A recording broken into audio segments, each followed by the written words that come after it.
This segment brought to you by the Kansas Soybean Commission, the Soybean Checkoff, progress powered by Kansas farmers. Welcome back to Farm Factor and the Kansas Soybean Update.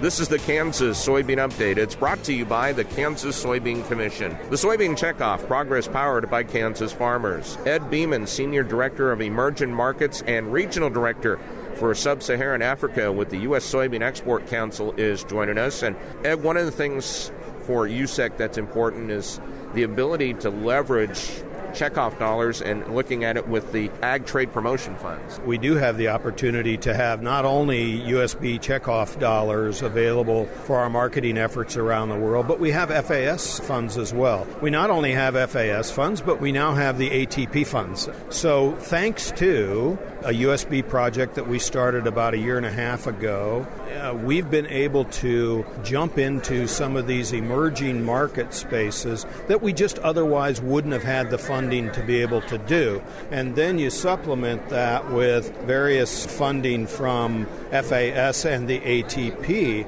We now have the ability to put together a very robust program in some of the emerging markets. What are some of the main goals that you would like to see? We want to continue to build a presence and a space for US soybeans. That's our number one objective, to be able to demonstrate to people that there is a difference in global soybeans.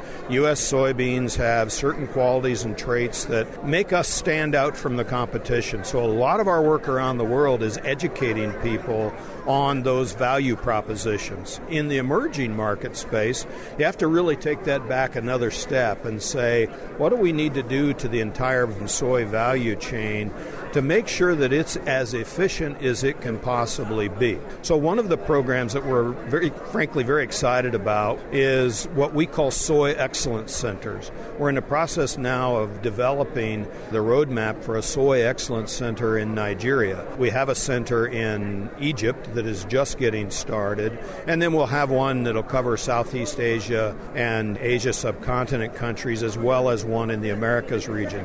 So the Soy Excellence Centers are exciting to us because it allows us to create a platform for one-stop shopping on training and technical education. That's what we're designing and building right now in Nigeria. We're very excited about it. We've got the industry engaged, the government's engaged, the health department's engaged. Everyone is engaged in this because in Nigeria and in many of these markets, protein deficiency is a huge problem. That is Ed Beaman, Senior Director of Emerging Markets and Regional Director for Sub-Saharan Africa. He joins us on the Kansas Soybean Update. It's brought to you by the Kansas Soybean Commission. The Soybean Checkoff, progress powered by Kansas farmers. Learn more at kansassoybeans.org. For Kansas Soybeans, I'm Greg Akagi. After the break, learn about new U.S. meat products hitting the shelves in Mexico.